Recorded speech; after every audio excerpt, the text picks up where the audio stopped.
journal. En direct depuis Kinshasa, bonsoir à toutes et à tous et merci à vous de nous rejoindre pour cette édition de 23h sur notre antenne. Au sommaire de cette édition, la ministre libérienne des Affaires étrangères est en visite en République démocratique du Congo. Elle a été reçue en audience par le président de la République, Félix-Antoine Tshisekedi Tshilombo. C'était à la cité de l'Union africaine. Un reportage signé Blandine Zovo et Kazo Okazadi. Le chef de l'État l'a dit haut et fort à la tribune des Nations Unies le 25 septembre 2024. La République démocratique du Congo est bel et bien candidate pour un poste de membre non permanent au Conseil de sécurité des Nations Unies pour la période de 2026-2027. Et pour représenter l'Afrique, nous ne serons pas seuls, mais avec le Libéria, autre pays africain qui aspire également à siéger au Conseil de sécurité comme membre non permanent. Même ambition, même combat et donc forcément une solidarité existe entre la RDC et le Libéria. Voilà pourquoi la ministre des Affaires étrangères du Libéria était reçue ce jeudi en audience par le président de la République Félix-Antoine Tshisekedi Tshilombo. Face aux défis contemporains, les deux pays veulent coordonner leurs efforts diplomatiques pour harmoniser leurs campagnes respectives avec un accent sur la promotion de la paix, la sécurité et le développement en Afrique. Il y aura déjà une équipe technique du Libéria qui viendra en RDC pour finaliser. C'est prévu dans la première semaine du mois de décembre. Et aussi pour le premier trimestre de 2025, il y aura une commission conjointe qui sera habilitée pour signer les protocoles d'accord et mettre en place la task force ou l'équipe assignée à cela pour à la fois les questions que vous avez évoquées et aussi les préoccupations liées au Conseil de sécurité ainsi que les autres activités que nos deux pays peuvent avoir ensemble. Une fois élue, la République démocratique du Congo entend jouer un rôle proactif au sein du Conseil de sécurité des Nations Unies en participant à la révisitation de la Charte des Nations Unies. Cette vision est partagée par les deux pays, c'est ce qu'a rappelé la ministre d'État, ministre des Affaires étrangères, Thérèse Kaikwamba, qui a accompagné son homologue. Crime dans l'Est de la République démocratique du Congo, la Cour internationale de justice est appelée à condamner le Rwanda. Si en toile de fond du briefing spécial que le ministre de la Communication et Médias Patrick Muyaya Katemboué a co-animé avec le vice-ministre de la Justice Samuel Mbemba. D'autres détails dans ce reportage signé Jacques Kababa. L'intervention de la Cour internationale de justice en vue de condamner le Rwanda pour des crimes commis dans l'Est de la République démocratique du Congo a été évoquée mercredi dernier à Kinshasa lors d'un briefing spécial presse co-animé par le ministre de la Communication et Médias Patrick Muyaya Katemboué et le vice-ministre de la Justice Samuel Mbemba. Pour que la Cour intervienne dans un pays, il y a le principe de subsidiarité. C'est-à-dire, il faudrait que le pays se dise, bon, ces faits sont tellement graves et au regard du seuil de gravité de ces faits, nous pensons qu'il vaut mieux que la Cour juge. Nous avons dit à la CPI que le peuple congolais ne comprend pas. Que cette Cour, qui a la possibilité d'agir même sans être saisie, ne bouge pas alors que l'État congolais lui a déjà soumis deux renvois des situations. Nous avons clairement dit que c'était un message d'incompréhension et de colère. Et à ce moment-là, la CPI en a simplement pris acte. En rapport avec cette situation, le porte-parole du gouvernement a ajouté que la RDC sera intraitable et veillera à ce qu'aucun acte ne soit oublié. Le front judiciaire est un des fronts parmi les principaux sur lesquels nous comptons pour amener la paix dans l'Est de la République démocratique du Congo avec une garantie en ce moment-là que tous ceux qui commettent des crimes à répétition, parce que lorsque vous regardez les acteurs de 2024, certains étaient déjà là en 2022, en 2002, et vous voyez qu'il y a des gens qui font carrière dans la criminalité dans l'Est de la RDC. Ces gens doivent être sanctionnés. Lorsqu'on parle du front économique, lorsqu'on parle de Primera, lorsque nous faisons cette action contre Apple, qui est à la fois médiatique, judiciaire et économique, mais vous pensez que nous le faisons pourquoi? Contre une mastodonte américaine. Mais c'est parce que nous estimons que ça doit cesser. Si vous voulez les richesses du Congo, venez traiter avec les Congolais. C'est pour ça que nous devons rebâtir notre fierté. Et tous les Congolais doivent soutenir le président Tshisekedi. J'ai dit doivent, parce que majorité comme opposition, je n'ai jamais entendu des deux bords de gens qui disent qu'ils n'aimaient pas le Congo. Le combat que le président Tshisekedi mène actuellement, c'est le combat du Congo dont les succès va profiter à la fois à la majorité et à l'opposition. Et sur ça, il faut retenir que nous gagnerons sur tous les fronts. Ici est de rappeler que la CPI a réactivé des enquêtes sur des crimes commis dans l'Est de la République démocratique du Congo après 2 renvois lui soumis par le gouvernement congolais.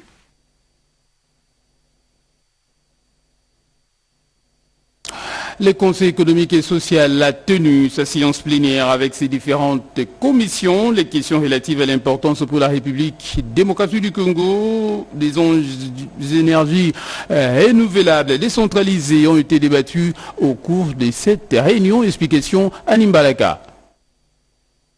Avant la publication d'un avis sur l'importance des énergies renouvelables décentralisées en RDC, le Conseil économique et social a invité le ministre des Ressources hydrauliques et électricité, le professeur Teddy Luamba Mumba, à une séance académique présidée par Jean-Pierre Kiwakana, président de cet organe consultatif. L'orateur du jour a éclairé les conseillers de la République sur les enjeux des ressources hydrauliques en RDC. Une occasion pour le ministre Teddy Luamba Mumba de présenter quelques projets conçus par son ministère, notamment la construction de la centrale hydroélectrique hybride sur base de photovoltaïque et stockage des batteries à Gemena, Bumba et Isiro. La vision du chef de l'État Félix-Antoine Tshisekedi Tshilombo est de pouvoir porter le secteur de l'électricité et de l'eau plus loin et de desservir nos populations des meilleures conditions de base. Alors le Conseil économique et social a toujours émis des avis consultatifs et nous avons été invités, on a eu l'honneur de venir parler du secteur des énergies renouvelables et de son incidence sur le développement économique de la RDC, chose que nous sommes venus pour nous atteler à ce devoir, et ça va aussi dans le sens de la redevabilité que nous avons comme membres du gouvernement sur d'autres institutions. Très réceptif, le président du Conseil économique et social Jean-Pierre Kiwakana, accompagné de tous les membres de son bureau, a félicité le ministre des Ressources hydrauliques et électricité avant de lui remettre quelques avis consultatifs pour prendre connaissance du travail qu'abattent les conseillers de la République. Le Maroc, mondialement connu dans la pêche industrielle, voudrait apporter son expertise et ses techniques dans le secteur de pêche en République démocratique du Congo. Son ambassadeur en poste en République démocratique du Congo l'a exprimé auprès du ministre des Pêches et l'Élevage. C'était lors d'une audience lui accordée. Reportage de Signoro Dépenda. C'est vers un géant du domaine de pêche et élevage que la RDC se tourne pour remettre sur les rails ce secteur, pilier de la vie sociale de la République démocratique du Congo, qui tient au cœur et à l'œil du président Félix Tshisekedi en vue d'assurer la sécurité alimentaire aux Congolais. Les projets étaient sur la table du ministre de Pêche et Élevage Jean-Pierre Tshimanga-Bwana, partagé avec l'ambassadeur du Maroc à RDC, Rachid Agassim, venu échanger le mercredi 16 octobre 2024 avec les patrons de la pêche et élevage en exprimant sa volonté d'accompagner la RDC dans le développement de ce secteur stratégique. Et ce domaine-là, il est très important dans la composante socio-économique de ce pays. Et on a passé en revue les aspects de coopération qu'on peut développer entre le Royaume du Maroc et la RDC en cette matière qui est la pêche et l'élevage. Il y a bien évidemment pas mal d'opportunités qu'on va explorer, notamment l'échange d'expertise, l'accompagnement et bien évidemment, pourquoi pas une éventuelle visite de Monsieur le ministre à la tête d'une délégation pour échanger avec son homologue au Maroc et pour voir de visu toutes les réalisations qui ont été accomplies dans le secteur des pêches et élevages au Maroc. L'apport du Maroc avec une capacité de production de poissons reconnue mondialement s'avère très bénéfique à la RDC pour faire un grand bond en avant dans le cadre des réformes impulsées par le ministre Jean-Pierre Tshimanga, suivant la vision du chef de l'État Félix Tshisekedi. La ministre d'État, ministre en charge des affaires foncières, a visité les installations de l'École nationale du cadastre et des titres immobiliers de Kinshasa. Elle était tour à tour à Limete, Matete, Kasavubu ainsi qu'à Bandalungwa. Question de s'imprégner des conditions de travail des agents de ces établissements publics. Reportage. Lundi 14 octobre 2024 était une journée très chargée pour la ministre d'État, ministre des Affaires foncières. Akasabandoubou Lambungu a effectué une visite surprise dans les installations de l'École nationale du cadastre et des titres immobiliers de Kinshasa, située sur 10e rue industrielle de la commune de Limete. Accueillie par le responsable de cette école, la ministre d'État a fait le tour de toutes les salles de classe et bureaux. Les constats est désagréable selon la patronne des affaires foncières. Les images témoignent d'elles-mêmes. Pas de plafond, des salles de classe mal propres, une salle des enseignants sans chaise, des toilettes qui ne sont pas entretenues et qui exposent les élèves aux différentes maladies. Juste après cette étape, la ministre d'État était allée visiter les bâtiments qui abritent les circonscriptions foncières délimitées de Matete, toujours dans la commune de Limete, 5e rue industrielle. Ici, Akasabandoubou Lambungu a fait la ronde de tous les bureaux de ces circonscriptions. Parmi les recommandations faites par la ministre d'État au CTI de ces circos, les archives doivent être bien conservées, surtout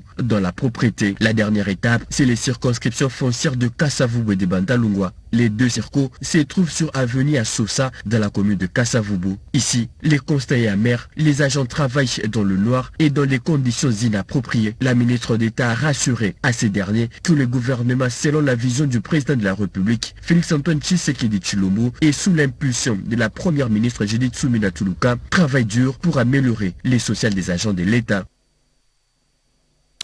Tout à fait autre chose, la coordonnatrice du service spécialisé du chef de l'État en charge de la jeunesse et ambassadrice également en charge des questions des droits humains, Chantal Yelemolop, s'est entretenue avec les collectifs des femmes juristes. Les échanges ont tourné entre autres autour de l'amélioration des conditions de détention des femmes et des enfants. On en parle dans ces reportages signés Nadine Yango.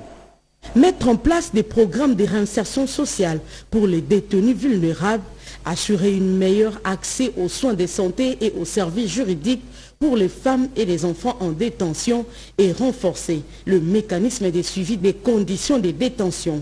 Voilà quelques recommandations formulées au cours de l'échange qu'a eu la coordonnatrice du service spécialisé du chef de l'État en charge de la jeunesse, violences faites aux femmes et traite de personnes, Chantal Yelemolop, et les collectifs des femmes juristes sous la conduite de Maître Belinda Lutadila. Et c'est là, dans le cadre des efforts conjoints pour renforcer la protection des droits des personnes les plus vulnérables dans notre société. Il s'agit aujourd'hui de la question sur la prise en charge des femmes et enfants en milieu carcéral. Et donc aujourd'hui, il a été question de réunir des juristes, avocats et non-avocats, et bien sûr d'autres qui sont des activistes de défense des droits humains, pour réfléchir sur des recommandations s'agissant de la prise en charge de ces femmes et enfants qui sont souvent dans des conditions inhumaines dans nos prisons et autres lieux de détention. Les recommandations issues de cette rencontre seront soumises aux autorités compétentes pour une mise en œuvre rapide et efficace dans le but d'améliorer significativement la situation des femmes et des enfants en milieu carcéral. La ministre des Gens, Famille et Enfants, Léonie Eka Ndolo, s'est rendue à Lubumbashi dans le Haut-Katanga. Question de célébrer également avec les femmes de cette partie du territoire national la journée internationale des femmes rurales. Reportage. Dans le village Kapolowe, dans le secteur de la Loufira, à 110 km de Lubumbashi, la ministre provinciale du genre, famille et enfants a dans son discours promis d'offrir à ces femmes un meilleur accès au marché, aux soins de santé et à l'éducation. Cela en présence du gouverneur de province de Haut-Katanga, Jacques Kiaboula. L'indépendance économique des femmes et des filles rurales est cruciale pour éliminer la faim et garantir la sécurité alimentaire.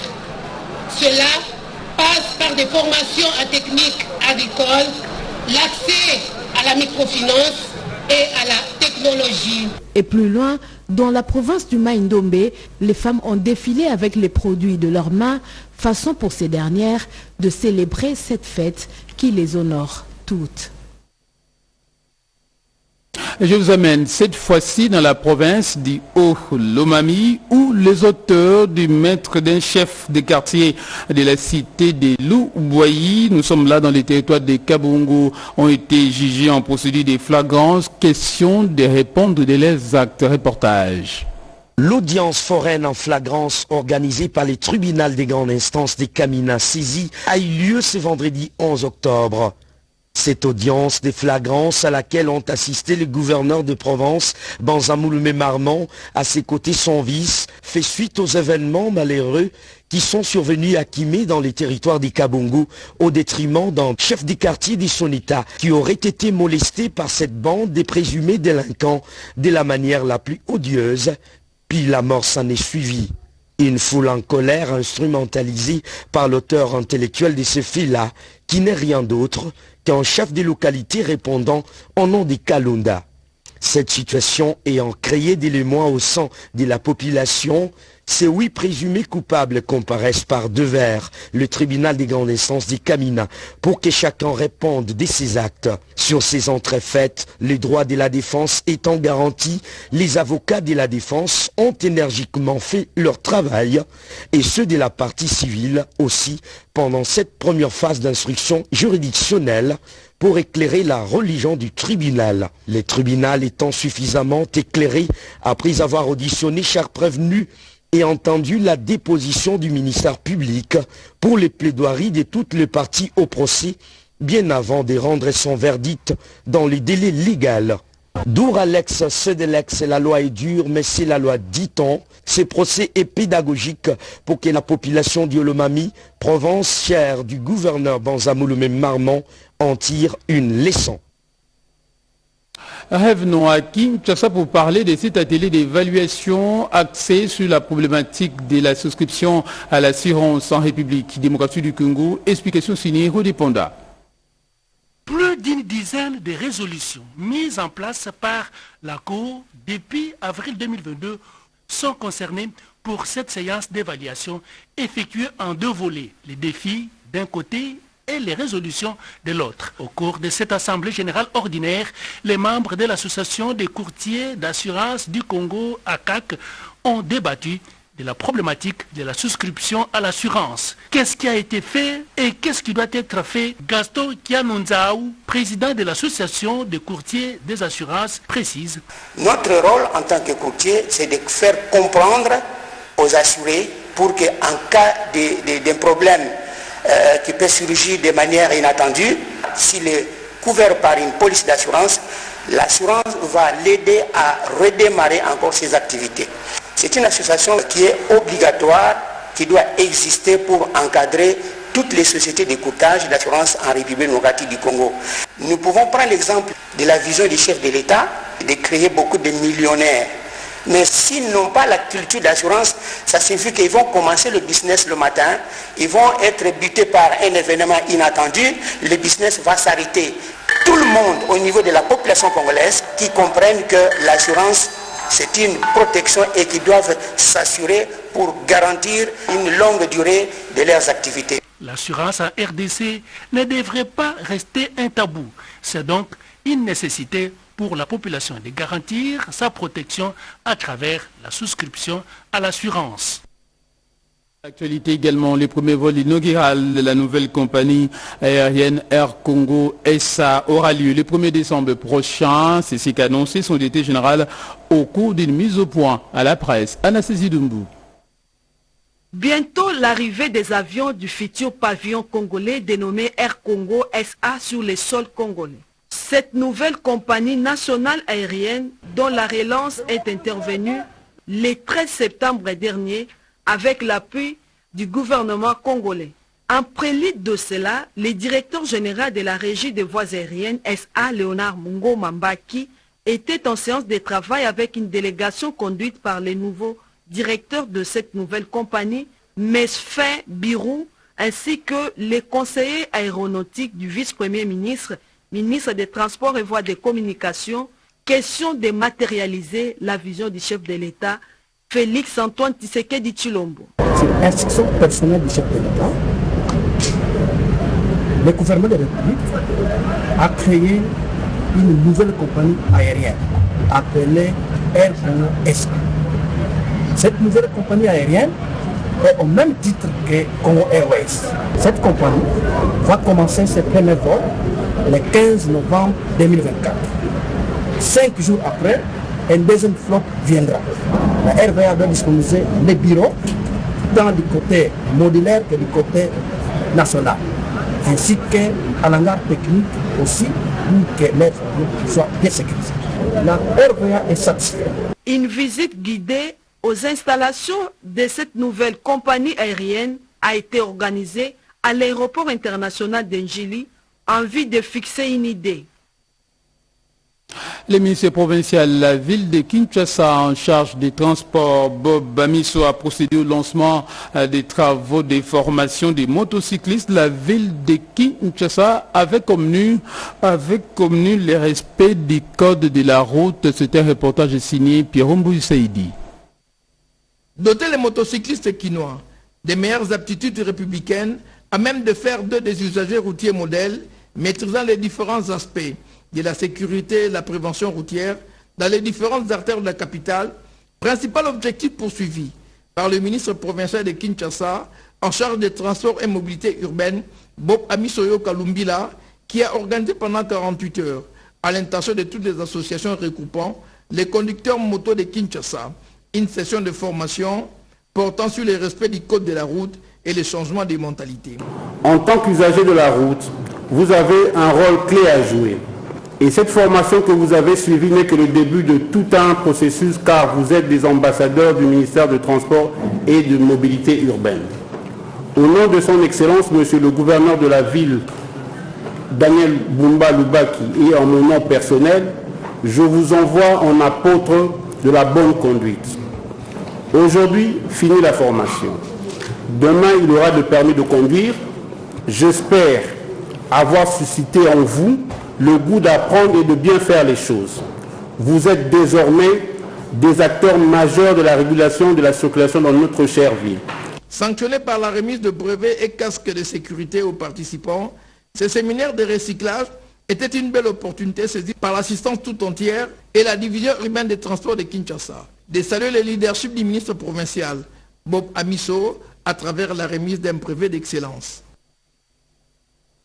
Et puis les quartiers Mokali dans la commune de Kimbantseke, des nouveaux alimentés en électricité grâce à un nouveau transformateur électrique. Cette action mise en œuvre par les notables de Tchangou a donc redonné de la joie à la population de ces coins de la capitale.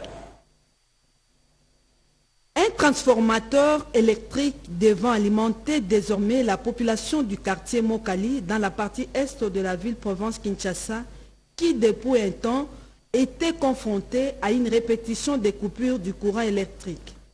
Devant une foule immense, les notables de la Tchangou ont reçu des acclamations de cette population suite à ce geste qui vient résoudre les difficultés de cette population de Mokali qui a des fois été abandonnés à leur triste sort.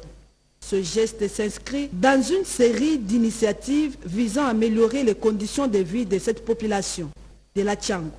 Un geste louable pour cette population qui espère que ce geste sera suivi et multiplié par autant de fois.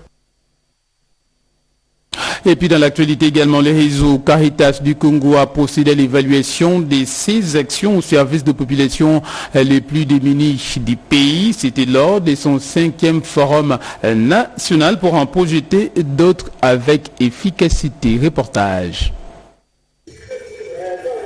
Les réseaux Caritas en République démocratique du Congo, plus efficaces et plus solidaires pour construire ensemble des communautés résilientes et florissantes. C'est autour de ces thèmes que s'est tenu le 5e Forum national de cette organisation. L'objectif était de définir les orientations stratégiques et de renforcer également les actions du réseau Caritas pour la période de janvier 2025 à décembre 2023. L'objectif était de définir les orientations stratégiques et de renforcer les actions prioritaires du réseau Caritas pour la période de janvier 2025 à décembre 2030 et ce, au service des populations les plus vulnérables du pays. Il était aussi question de renforcer la coopération au sein des réseaux Caritas en République démocratique du Congo tout en favorisant aussi la confiance mutuelle, ceci dans le but d'accroître l'impact des interventions auprès des plus démunis. Lors de la tenue de ces cadres d'échanges et de réflexions, plusieurs thèmes et sous-thèmes ont été abordés parmi lesquels figurent les défis et enjeux, la localisation en RDC, de la vision du secrétaire exécutif au cadre stratégique des Caritas Congo 2025-2030, ainsi que les partenariats et réseautages au sein des réseaux Caritas en République démocratique du Congo. Environ 100 participants regroupant notamment les secrétaires exécutifs nationaux du Congo, les directeurs des Caritas Développement et des Caritas provinciaux, partenaires financiers et techniques du réseau Caritas International, ainsi que des experts et invités spéciaux ont participé à ces échanges constructifs visant à redynamiser l'action humanitaire au sein des Caritas en RDC. Préoccupé par la situation dans la partie est du pays, l'acteur politique Freddy Ekita appelle à l'unité et à la cohésion nationale et condamne en outre l'agression de la République démocratique du Congo par le Rwanda. Nous venons encore une fois condamner cette agression barbare que nous a imposé le multinational à travers le sous-traitant, donc le Rwanda. Nous sommes contre tout ce qui se passe parce que le Congo démocratique ne mérite pas ça. Il nous faut vraiment la cohésion nationale, il nous faut la paix parce que le pays souffre. Regardez ce qui se passe à l'Est. C'est vraiment injustifiable. Nous condamnons cela et nous osons croire que la communauté internationale à travers les Nations Unies va condamner et imposer un embargo des armes contre les pays agresseurs. Et je lance un appel à tous les compatriotes congolais de nous organiser pour que nous boutons désormais dehors les ennemis de la République. Parce que trop c'est trop. Et je lance aussi un appel à nos vaillants soldats de FARDC qui ne se sentent pas seuls. Nous sommes avec eux. Nous sommes avec le commandant suprême Félix Antoine Tshisekedi Tshilombo qui essaie de déployer les efforts pour que la guerre cesse dans notre pays et nous le soutenons. Cela engage la conscience de tous parce que le pays souffre et nous avons besoin vraiment de cette unité nationale comme l'a toujours prôné le chef de l'État Félix Antoine Tshisekedi Tshilombo. Voilà donc pour ces propos recueillis dans les restes de l'actualité. Le sénateur Bob Vangu était à la cité Kamba, Nouvelle-Jérusalem. Nous sommes là dans la province du Congo central. Sur place, il a présenté et transmis les messages de soutien et de solidarité du speaker de la Chambre haute du Parlement au chef spirituel de l'église kimbangiste. C'était à l'occasion du 73e anniversaire de la naissance de l'actuel chef spirituel de cette communauté chrétienne, également de la mort du prophète Simon Kimbangu.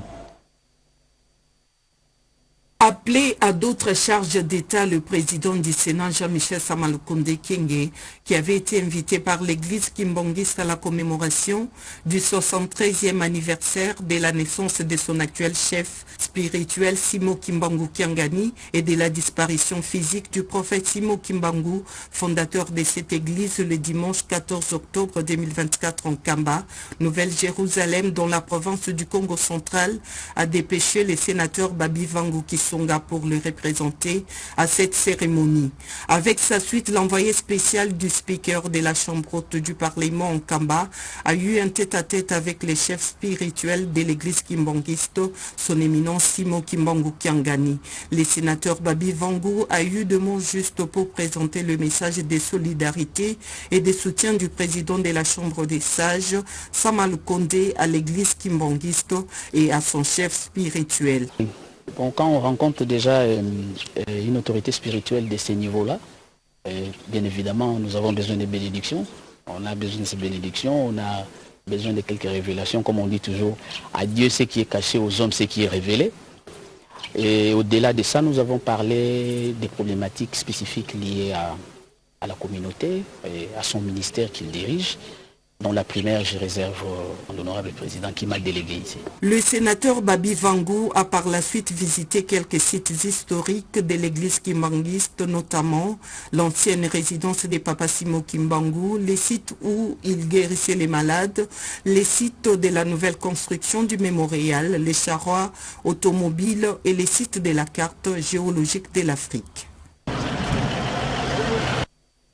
En religion encore, les pasteurs et responsables des églises de la communauté unie des églises du Congo se sont retrouvés autour de leurs présidents et représentants légaux, les prophètes Dodo Kamba, ceci dans le but de pouvoir procéder à la préparation des dossiers déposés au ministère de la Justice et garde des Sceaux. Reportage.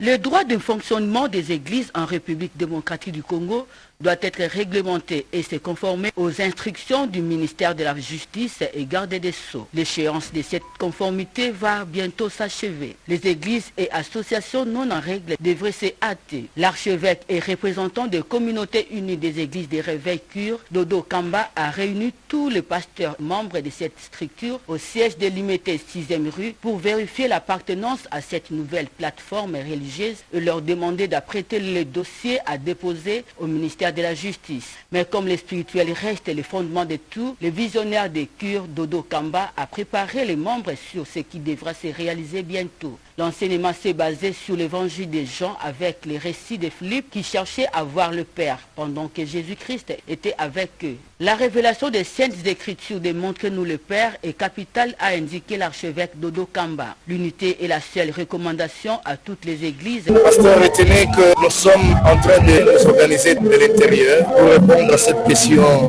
du ministère de la Justice. Les dispositions sont prises pour pouvoir encadrer les églises, pour pouvoir répondre aux critères et aux lois et aux règles de vie.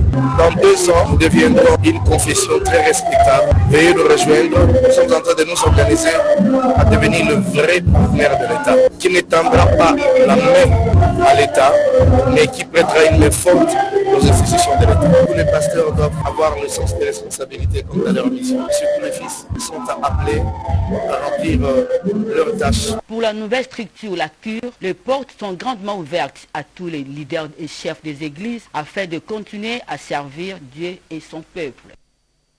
Ensuite, en Guéringiri, de l'opération spéciale 50 000 branchements sociaux dans le cadre du projet Kin Elenda. Ces programmes financés par le gouvernement de la République avec l'appui de la Banque mondiale visent donc à faciliter l'accès à l'eau potable aux populations vulnérables de la République démocratique du Congo, en particulier celles vivant dans la capitale. Reportage.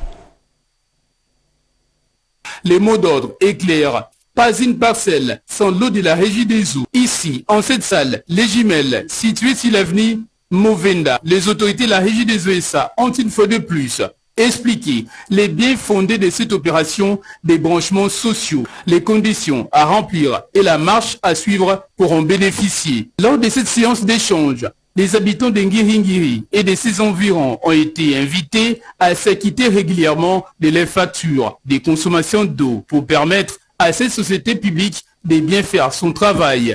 Chacun de nous doit s'acquitter de son obligation. Quand vous avez consommé, aidez-nous à payer.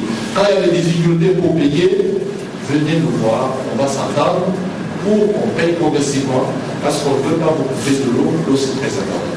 Nous sommes là pour vous servir, c'est notre premier travail. On est en votre service 24 heures sur 24. Mais nous vous prions de nous aider aussi un tout petit peu. 2 choses que nous demandons. Honorer sa facture éviter l'insalubrité nous tue. Cette descente en Nguiringiri de cette forte délégation de la régie des ESA, conduite par son directeur général David Chilumba Mutombo et son adjoint Jean Bosco Mwaka Indeli, qu'accompagné d'autres cadres de ces sociétés publiques, a été bien accueilli par la population de cette municipalité et ses environs. Pour cette demi-heure d'information, merci à vous de l'avoir suivi où que vous soyez dans le monde. Merci également à toute l'équipe technique, notamment André Njeka, Anno Mouti ainsi qu'Alain Ngalia. Vous restez avec nous, l'information continue sur notre